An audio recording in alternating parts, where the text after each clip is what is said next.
Yo, yo, yo, what's happening, people? Okay, so today I want to talk to you guys about sleep because apparently sleeping is harder than a lot of us realize, or more specifically, sleeping well is harder than a lot of us realize.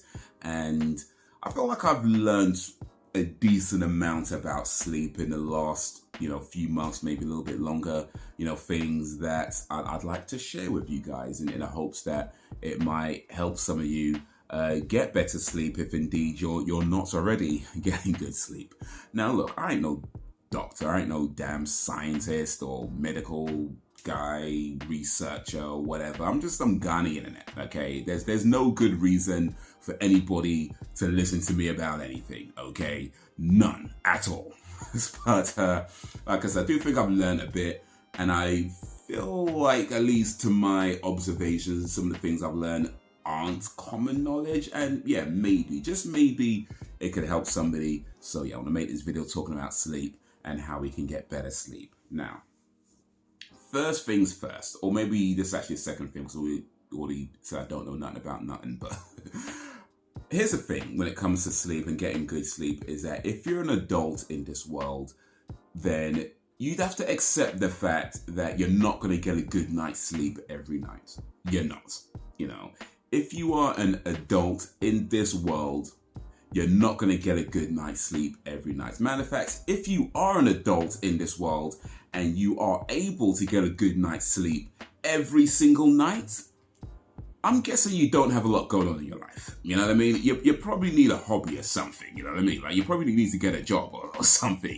You know what I'm saying? Like, you probably got nothing going on, because like if you have things you need to do, or things you're trying to achieve, or people that need you, or people that depend on you, if you've got some kind of a life, might not be a good life, but if you've got some kind of a life, chances are you're not going to get a good night's sleep every night, because somebody's going to need something, something's going to need doing, something's going to keep you up longer than you want to be up, something's going to get you up earlier than you want to get up, something.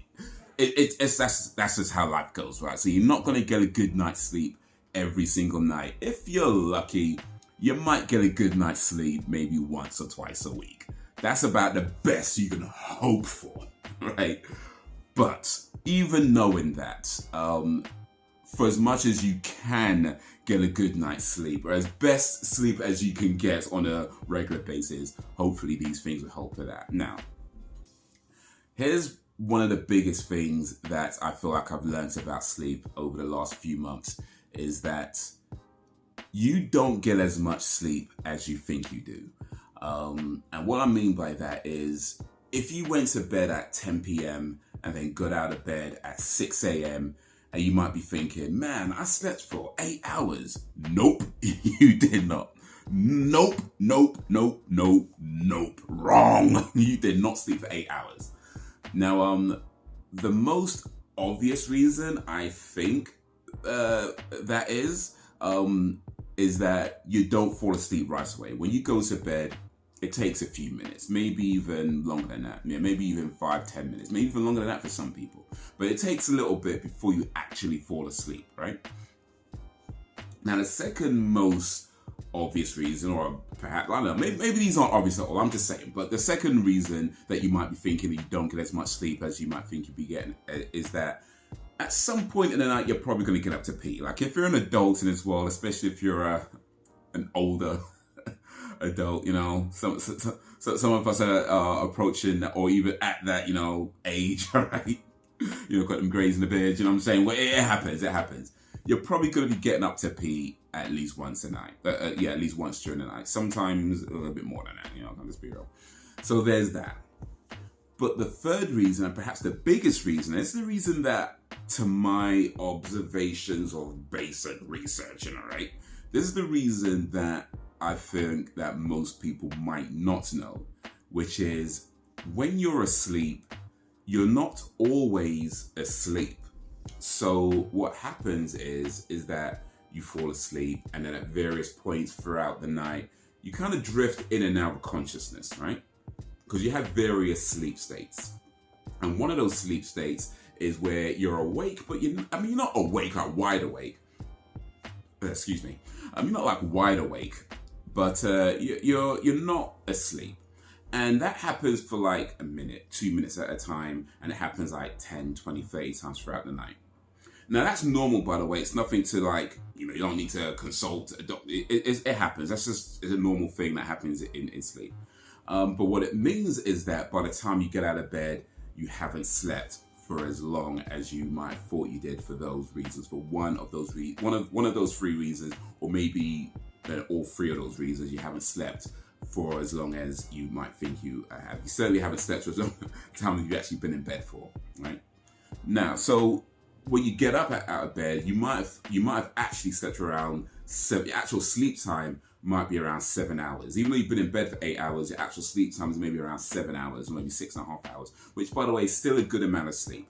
If you manage to sleep for 6.5, 7 hours or more than that, you've done really well. Okay, so that's fine. However, you're probably not getting that much sleep. Let's keep it real. You're probably not getting to bed at 10 p.m. and you're probably not getting up at 6 a.m. because like life, right? But here's the thing though, if you find that you're going to bed at, for example, at 10 p.m. and getting out of bed at 6 a.m. or just, you get into bed at a decent time and you're waking up at a decent time, if you find that you're doing that but still waking up and you're still really tired, even though you've been in bed for that long, then what could be happening is that you're either taking really long to fall asleep or you're getting up too many times to pee, or you're in and out of consciousness a little bit too much, and then by the time you get out of bed, your actual sleep time might be down to about maybe just 4 hours, right? Even though you've been in bed for that for the 8 hours, 6, 7, 8 hours or whatever, your actual sleep time might be 3 hours or 4 hours or something like that. Just something a lot lower than what you might be thinking.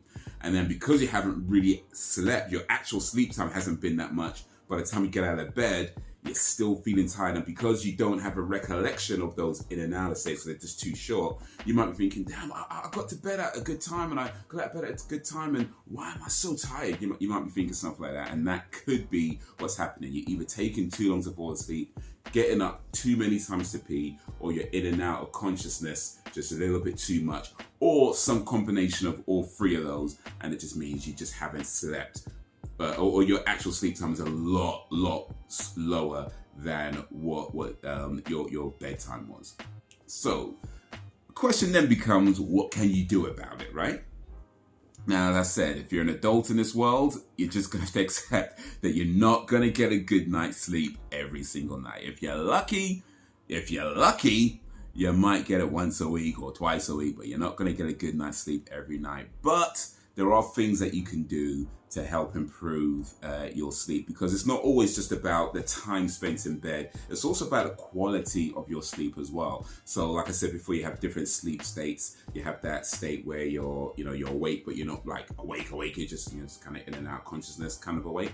But you also have the REM sleep state, which is rapid eye movement sleep state, which I believe is where you have your dreams. But I don't know, maybe someone might want to double check that something. But something I read like years ago about where your dreams are in REM. Anyway, it doesn't matter. But that's one state of sleep, your REM state. You also have your light sleep states, which is probably on most nights going to make up most of your sleep state, is your light sleep state. But then you have your deep sleep states, which is where a lot of your body recovery happens. So, where, you get, that's where you start to feel more refreshed. The longer you can spend in a deep sleep state, the more refreshed you're going to feel by the time you wake up. Now, all the sleep states are important. They all play a role, but that's just where you feel the most refreshed. So if you can't get to bed at good times and you can't always wake up at good times, if you can at least spend as much time in a deep sleep state as possible, it's not going to solve all your problems, but you're going to feel a bit more refreshed and a bit less tired throughout the day. So then the question is, how do you spend more time in deep sleep? Well, it's not something you can directly control, but yeah, there are things you can do that help. It's not going to guarantee it, but the things you can do that help.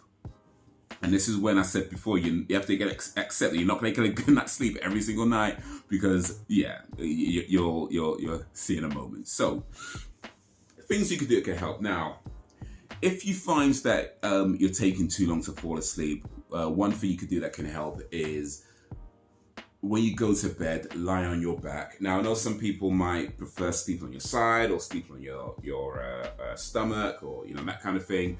I'm with you. I like to sleep on my stomach. I like to just that's how I like to do it.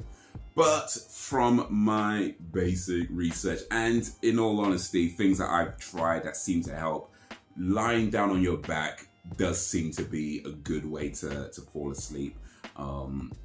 It seems to be what a lot of people recommend as the best way to sleep as well. I mean, you're going to move around in your sleep anyway, but initially, lie on your back and have one hand like your... I don't think this matters too much, but let's say you have your right hand just by the lower part of your stomach, and then your left hand just by the upper part of your stomach, and just rest your hands there and breathe. Eyes closed, and breathe deeply and slowly. So breathe in. Breathe all the way in, real deep. Hold it for a few seconds, and then let it out slowly. And let it all the way out. Where have I got something on my lip?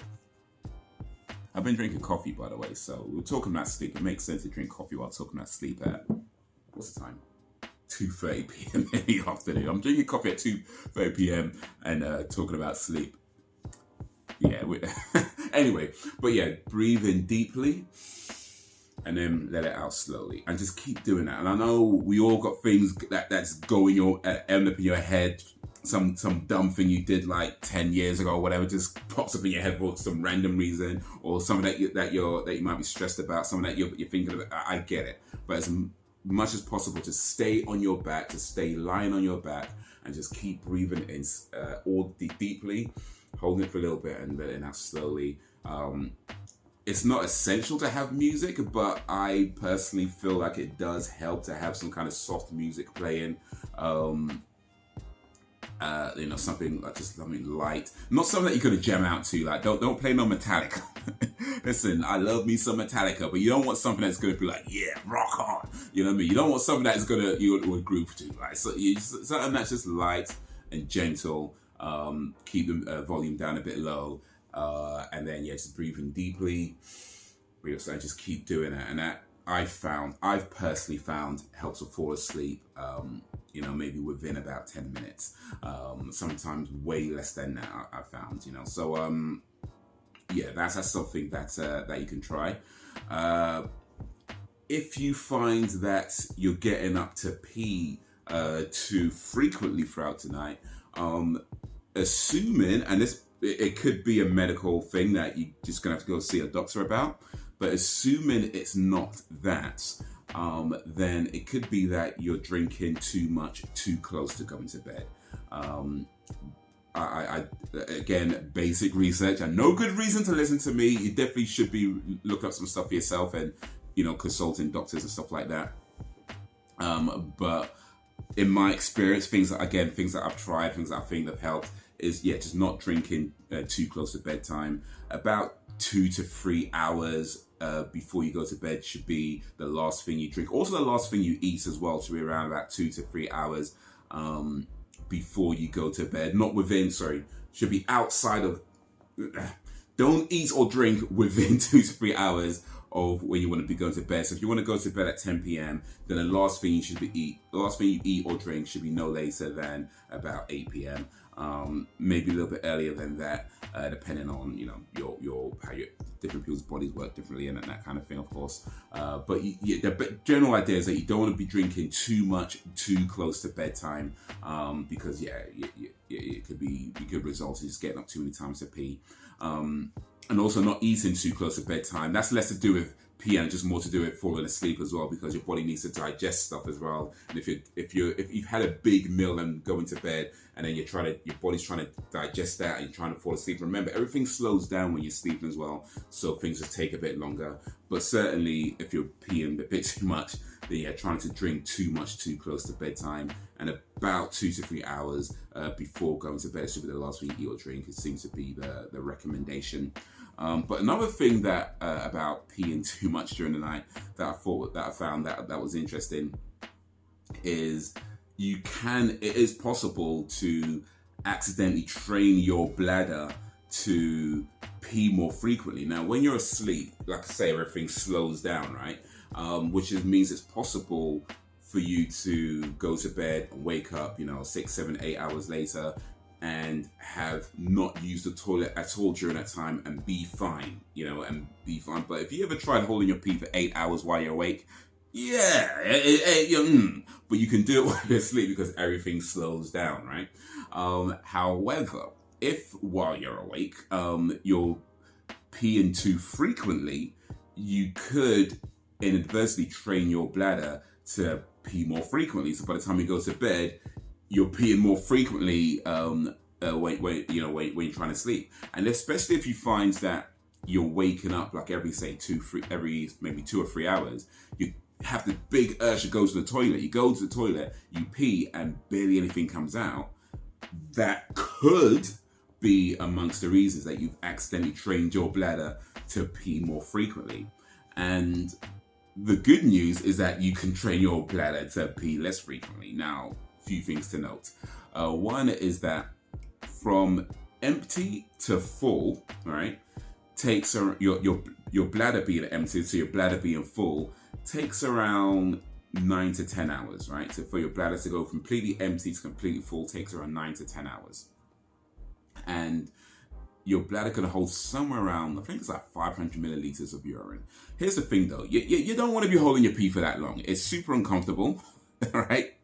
Super uncomfortable. For those of you who've ever had the misfortune of having to hold your pee for a really long time, it is super uncomfortable. So you don't want to be doing it that long. Also, if you're holding your pee for too long, too much, like if you're doing it too many times, you can actually cause yourself to have a UTI, a urinary tract infection. So you don't really want to be holding your pee excessively long amounts of times on a regular basis. It's super uncomfortable and it can actually negatively impact your health by giving you a UTI. So you don't want to do that. But you also don't want to be going too frequently as well, because again, it could affect your sleep later. So for those of you, for example, if you work from home, or if you're just in a position where you have a toilet that is immediately accessible to you, so you don't really think about it. Like you don't necessarily need to go toilet. You don't really need to go, but you just kind of there's a toilet right there. Let me just go, because your body is constantly producing urine. Whether you drink anything or you don't drink anything, you're constantly producing urine, right? So you might be like, whatever. I'll just go toilet right now. I'll just go toilet. You don't even think about it, right? But yeah, if you're doing that, that could be amongst the reasons.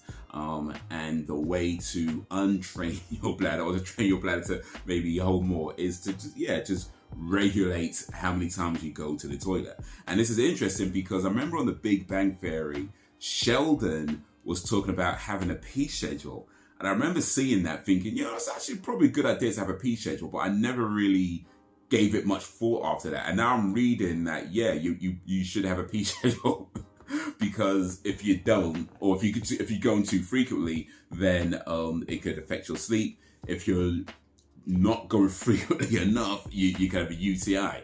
You can end up with a UTI. So it's a good idea to have a pee schedule. Now, the exact amount of time between going to the toilet is going to vary. I'd imagine everybody's body is different, right?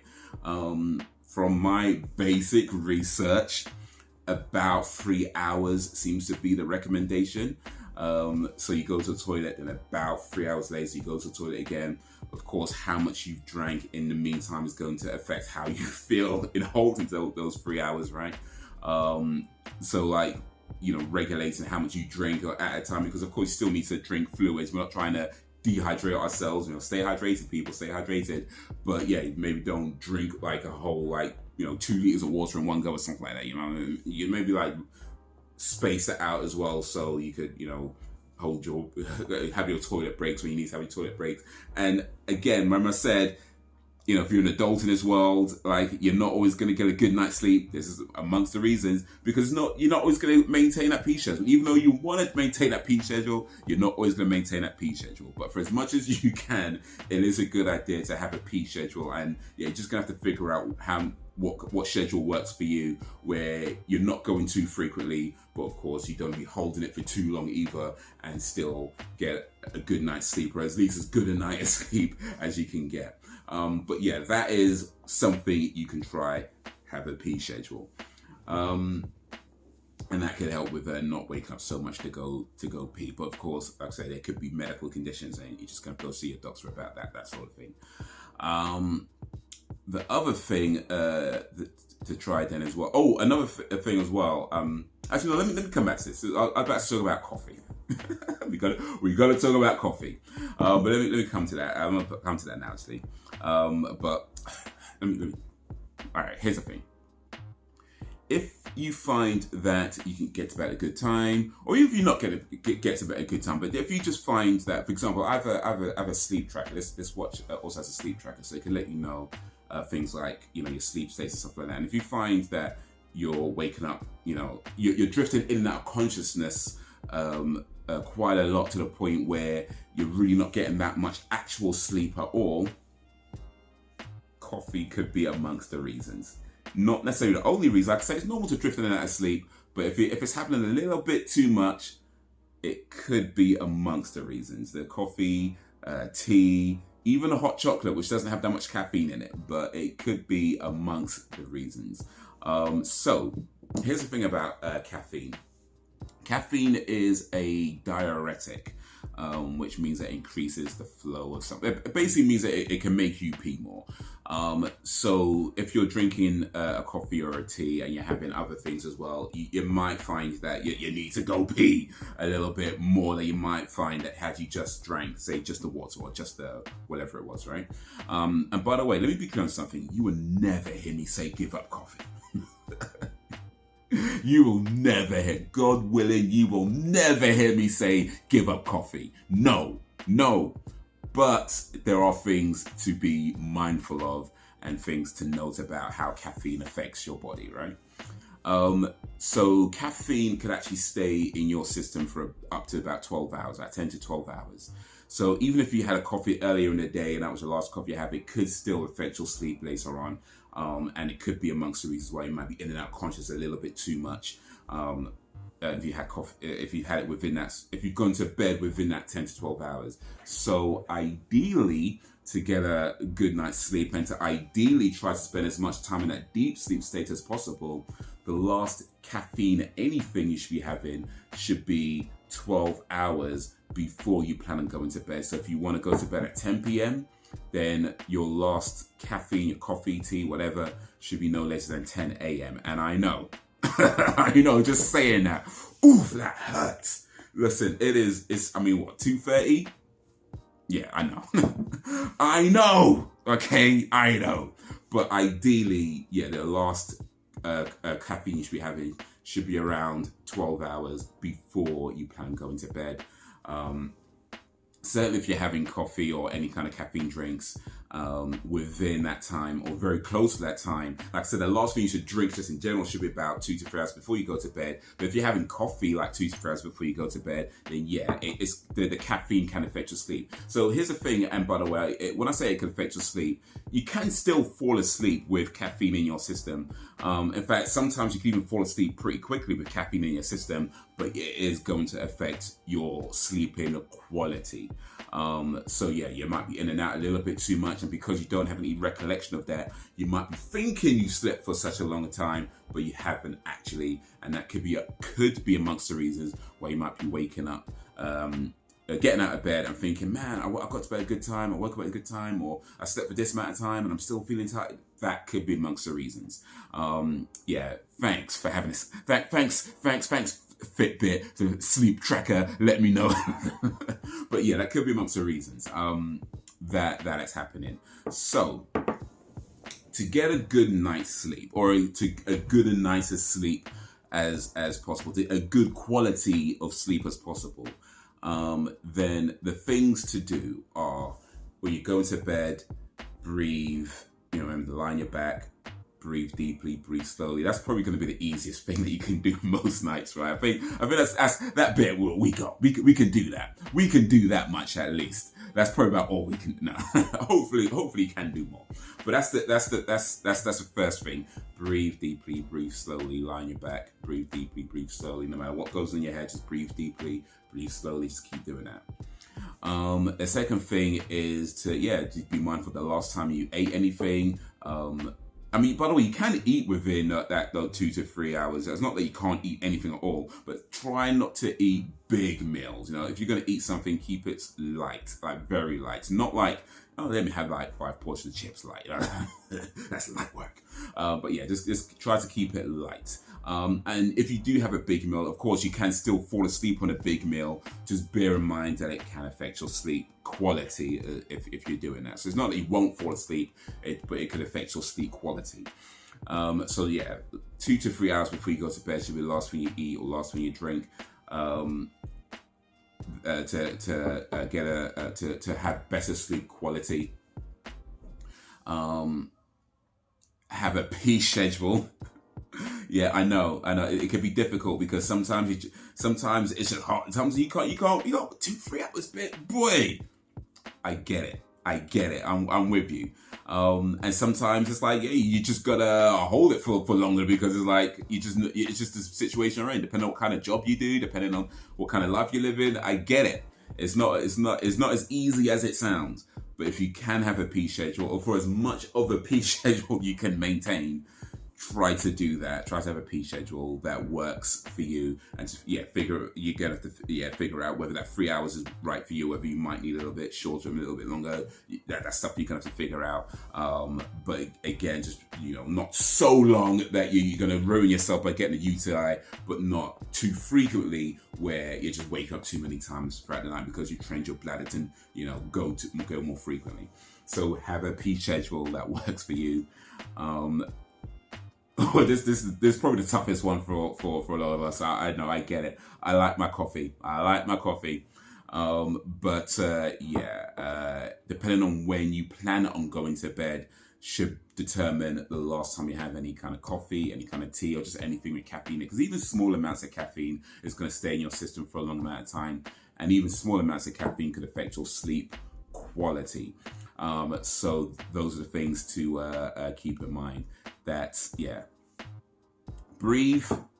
Remember to have a pee schedule. Trying to eat or drink too close to bedtime. Watch the last time you had any kind of coffee.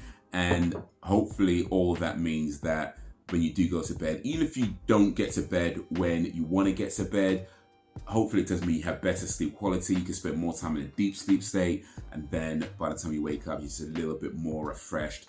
And of course, if you can get to bed at a good time and wake up at a good... another thing as well, for some of you out there, is that to be mindful of your circadian rhythm, which I can't remember the scientific explanation behind it, but it basically means that if you find that you are waking up at a certain time every single night, no matter when you go to bed, it's because of your circadian rhythm.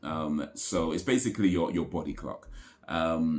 So if you find, for example, I find that I wake up between 5 and 6 a.m. most nights, no matter when I go to bed.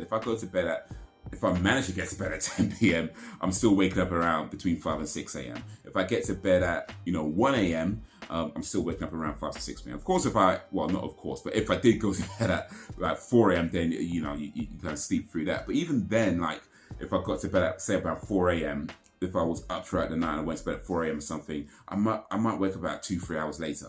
So I'm not fully rested. I'm just up, right? And I can't sleep for a while for whatever reason. But yeah, it's to do with your circadian rhythm, your body clock. So if something that you find that no matter when you go to bed, you just have to be waking up at a certain time every night, then yeah, be mindful of that, because that's going to determine when you need to be going to bed by.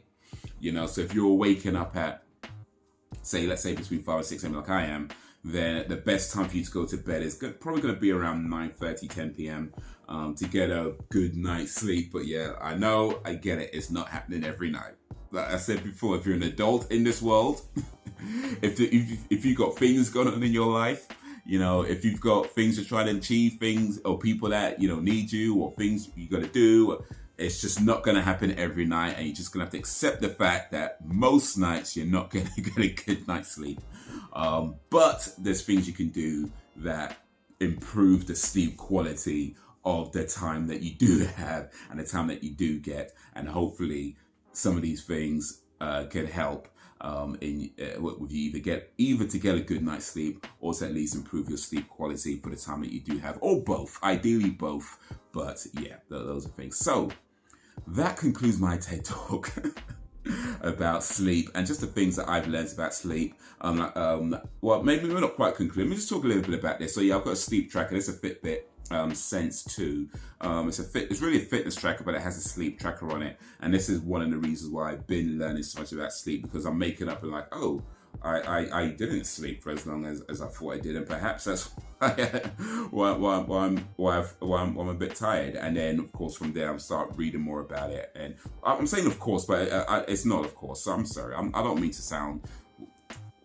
From there, I've been reading more about sleep, and these are some of the things that I've then since learned. Get the sleep tracker, by the way, or get the Fitbit or any kind of sleep tracker. I might have to talk more about the Fitbit specifically another day, but I do think it's a good idea to have, because I do think they can help. Fitbit specifically, I'm going to say I recommend it and I don't recommend it at the same time, but yeah, that's a whole other video. But the sleep tracker, as far as I can tell, is pretty good. And yeah, it has helped me learn a lot of stuff about sleep, and now I'm sharing this stuff with you, so you don't have to buy a sleep tracker, but it can help. It can still help.